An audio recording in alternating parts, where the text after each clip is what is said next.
La plus belle technique en crawl. Le problème qui se pose super souvent dans la nage du crawl, c'est le trajet des bras hors de l'eau. Moi, j'appelle ça le style. Comment tu organises ton trajet du bras hors de l'eau définit ton style dans ta nage du crawl.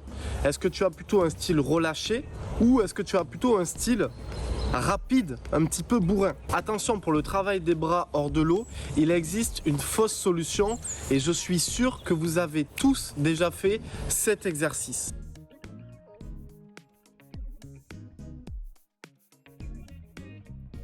Cet exercice peut être très néfaste pour ta nage du crawl et je pense que tu ne dois surtout pas t'appliquer à répéter cet exercice sans avoir au préalable acquis certaines compétences. Donc dans cette vidéo, nous allons voir pourquoi c'est une grosse erreur de répéter cet éducatif en boucle, des bases incontournables et que tu dois absolument mettre en place dans ton crawl. Je vais te dire aussi quel est selon moi le plus beau style dans cette nage et je vais te donner également les alternatives de style si tu manques de souplesse au niveau de tes épaules. Pouce bleu pour montrer ton soutien à cette chaîne, abonne-toi pour retrouver tous mes prochains tutoriels en natation et s'il vous plaît dites-moi dans les commentaires si vous avez déjà fait cet éduc fesses, épaules, tête.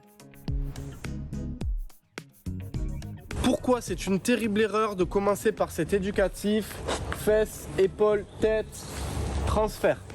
Très simple. Le plus souvent, on donne cet éducatif à des débutants. Fesses, épaules, tête. Le problème, c'est qu'il n'y a aucune maîtrise des fondamentaux. Dans ta tête, tu penses faire ça. Tac, tac, tac. Et tu penses être très léger sur ton trajet du bras.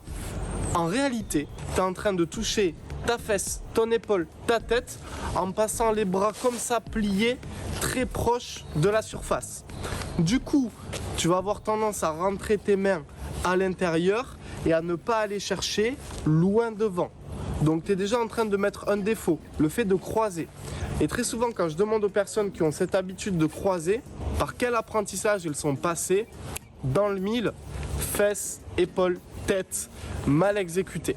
Si tu croises et que tu ne prends pas de hauteur avec tes bras, forcément tes premiers appuis vont être bouleversés et tu vas intégrer tout un tas de défauts dans ta nage du crawl. Quelles sont les solutions?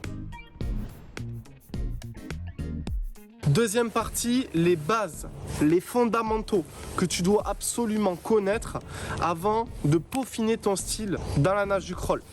Premier élément, la rotation du corps en crawl, c'est indispensable. Si tu nages à plat, tu vas avoir énormément de mal à dégager tes bras hors de l'eau pour effectuer cet exercice ou pour peaufiner ton style. Donc, nager à plat, interdit. Effectuer une bonne rotation de corps à chaque coup de bras, affirmatif. Deuxième fondamental à respecter absolument avant de répéter cet exercice, c'est l'entrée de la main dans l'eau. Alors une bonne fois pour toutes, je vais répondre à cette question: comment rentrer tes mains dans l'eau? Ça dépend de ton niveau de souplesse. De toute façon, tu dois te dire: je vais rentrer ma main le plus tard possible sur mon trajet du bras hors de l'eau. Tu peux te dire: je rentre par les deux doigts comme ceci. Ou tu peux te dire, si tu as un niveau de souplesse un peu plus bas, je rentre par les 4 empreintes digitales et je vais poser mes 4 empreintes digitales le plus tard possible. C'est une solution que j'adore donner à mes stagiaires, à mes élèves. Poser la main le plus tard possible par les 4 empreintes digitales. Troisième chose à absolument maîtriser avant de travailler ton trajet du bras hors de l'eau, c'est la fin de traction. Dégager derrière avant de passer ton bras hors de la surface. Et en maîtrisant ces 3 fondamentaux, rotation, entrée de la main dans l'eau, dégager loin derrière, tu peux t'appliquer à peaufiner ton style hors de la surface. Ce qui nous amène à la partie 3 de cette vidéo. Le plus beau style dans la nage du crawl. Selon moi, le plus beau style est le style, on va dire, d'un compétiteur ou d'un nageur qui s'entraîne très régulièrement et qui a une connaissance solide de ses fondamentaux. C'est coup de haut, main basse, très relâché J'ai mon épaule haute, mon coude haut, la main basse, très proche de la surface et je fais mon transfert comme ça. Le coude haut, main basse, c'est un style hyper esthétique. Mais pour bien maîtriser ce style-là, tu dois effectivement d'abord ouvrir le buste et effectuer une bonne rotation de corps, dégager derrière, coude haut, main basse, et tu viens poser tes 4 empreintes digitales le plus tard possible. Et de cette manière, tu maîtrises coude haut, main basse. Quelques éducatifs qui vont te permettre de maîtriser cet exercice. Frôler-l'eau. Crawl, fesses, épaules, tête. Crawl, fesses, épaules, tête, c'est un éducatif à double tranchant.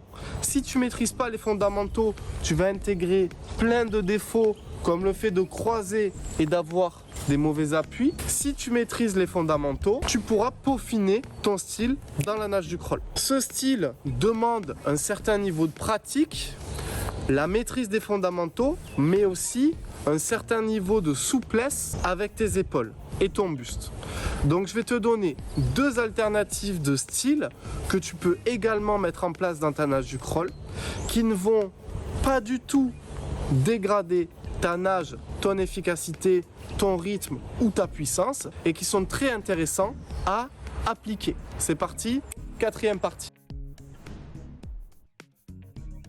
2 styles. Le premier, dégager derrière et passer grossièrement le bras limite tendu hors de l'eau. Grossièrement limite tendu, mais très léger. Tu dois toujours avoir un passage du bras hors de l'eau relâché. Donc le fait de dégager, prendre de la hauteur, toucher tard, ça marche largement. 2e style, le lac des cygnes. Passer ton bras en angle droit. Je dégage, je place mon bras en angle droit, direction l'avant, et ensuite je touche loin devant. À toi de choisir ton style en fonction de ton niveau de souplesse. Maîtrise absolument les fondamentaux et ainsi tu pourras avoir une nage du crawl maîtrisée, esthétique et efficace, sans défaut technique. Et pour aller plus loin, je te propose d'intégrer mon club en ligne, 10 étapes pour une nage du crawl parfaite, dans laquelle on va voir tous les éléments que tu dois maîtriser pour avoir une nage du crawl techniquement parfaite. On commencera par la position de la tête, la rotation, les battements, la longe, la respiration, l'entrée de la main dans l'eau, la prise d'appui, le catch, la fin de traction, le trajet du bras hors de l'eau et ton allongement. Tous ces points, on les voit dans le club en ligne. Tu peux nous rejoindre, une promotion est active en ce moment. Tu retrouveras tous les liens en description, ton pouce bleu, abonne-toi à cette vidéo pour voir tous mes prochains tutoriels. C'était Malcolm, ciao.